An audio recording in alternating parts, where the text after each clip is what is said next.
Laikā, kad sevišķi priecē dažādi vides rotājumi, ir kāda tendence, kas nepatīk un pat uztrauc. Lūk, ko mums raksta.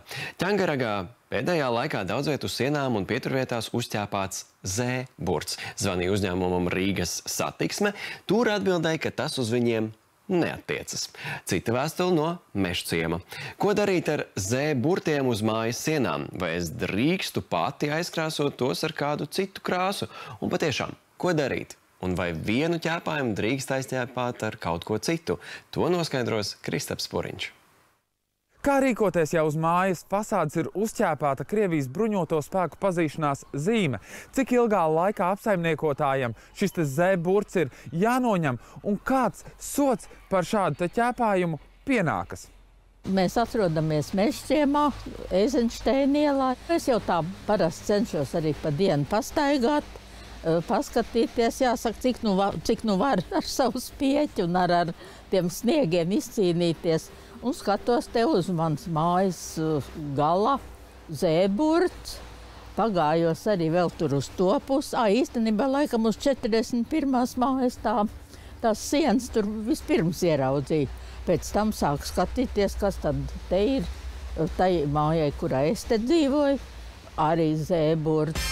Pēdējā laikā uz vairāku Mežciema daudzdzīvokļu un namu fasādēm ir sazīmēti šie simboli, un par to lietas kursā ir arī apsaimniekotāji. Diemžēl problēma ar šāda veida bojātiem nekustamajiem īpašumiem ir visā pilsētā, bet īpaši tas sāsinājies pēc kara sākuma.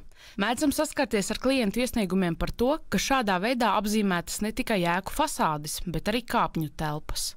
Par šādiem pārkāpumiem personām var tikt piemērota administratīvā atbildība, proti par militārās agresijas un kara noziegumu slavinošu simbolu izmantošanu publiskā vietā, izņemot gadījumus, kad nav mērķa šos noziegumus attaisnot vai slavināt. Fiziskām personām var tikt piemērots naudas sods līdz 350 eiro, bet juridiskām personām līdz 2900 eiro.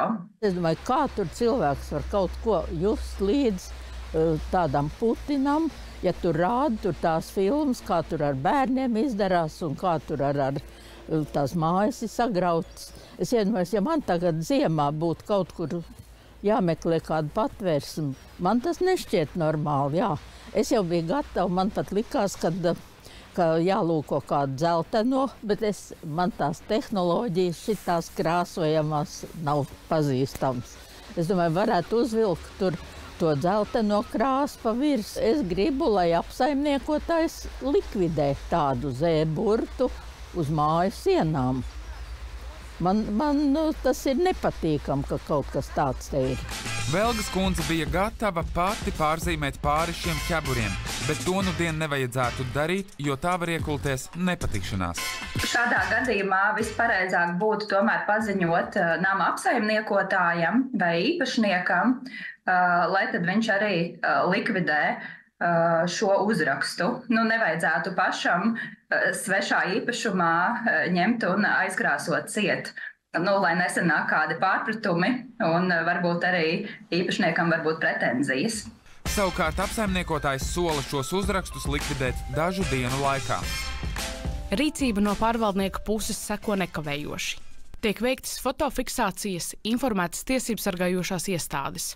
Izvērtējam ēkas stāvokli un pieņemam lēmumu, kas būtu finansiāli pieņemams dzīvokļu īpašniekiem. Parasti tā ir zīmējumu aizkrāsošana ar atbilstošu krāsu, darbi tiek veikti nekavējoties. Atsevišķos gadījumos to var aizkavēt ārā laikapstākļi, kas būtiski ietekmē krāsas nožūšanas īpašības.